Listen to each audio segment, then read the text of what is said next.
This week on Wildcat News, we take flight with the Peter Pan musical. We find out who is crowned Mr. West J 2020. And we learn about a student who has recently committed to a school for football. All these stories and more coming up because Wildcat News starts now.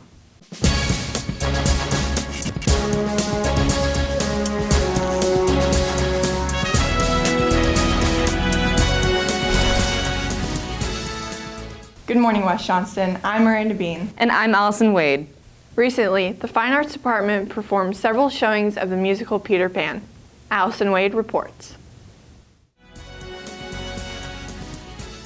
Over the course of 2 weeks, students and staff gathered in the auditorium to watch the fine arts performance of Peter Pan. Junior Victoria Westcott played a lost boy and shares her experience acting the part. So I'd say it's a lot of fun, but considering I was supposed to be a boy, it was kind of weird to have to learn to walk like a boy and talk like a boy and do weird random things that boys would do, like pull out wedgies. So there you go. Playing Captain Hook, Junior Carson Kane talks about the fun he had on stage. It's all about the fun that I have, and I think as Hook, my character is a particularly fun person, even though he's kind of evil, not very well intended, but it's still such a fun experience. You have really good clips like Oh My Mysterious Lady, where Casey and I just go ham. I chase after her for the whole song, and we just have a great time. And it's all about being in that moment for me. Westcott gives advice for people interested in joining the musical. I've always kind of been shy, and so doing this was kind of a way of bringing me out of my shell.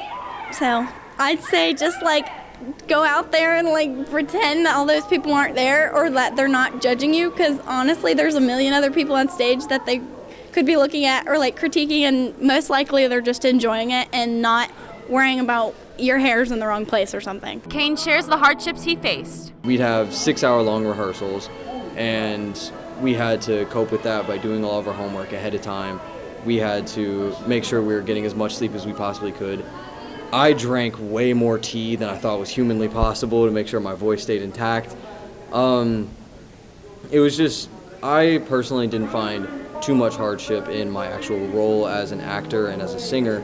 The main problem just came from how many hours I had to spend here and how tired I got. I'm Allison Wade, Wildcat News. Last Saturday, the annual Mr. West J competition was held. Catherine Green reports. On Saturday, February 29th, 10 guys competed for the title of Mr. West J 2020.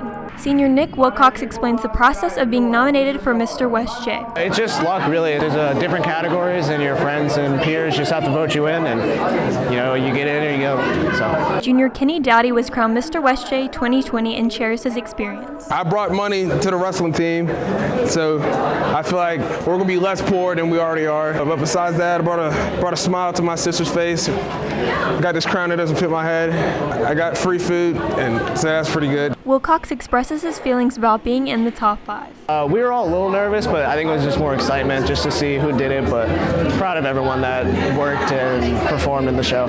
Dowdy explains why he chose for his sister to be a part of his talent performance. Well, me and my sister have a really close bond. I've already taken her out with homecoming, so I feel like that tightened our bond even more. Wilcox describes what being a part of the pageant meant to him. It means a lot to me. I get the opportunity to represent my school and put on a good show for my friends and family, so it means a lot. Dowdy shares what he is most excited for when being Mr. West J. Definitely representing the school as best as I can.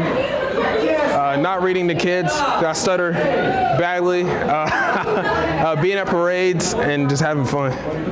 I'm Catherine Green, Wildcat News.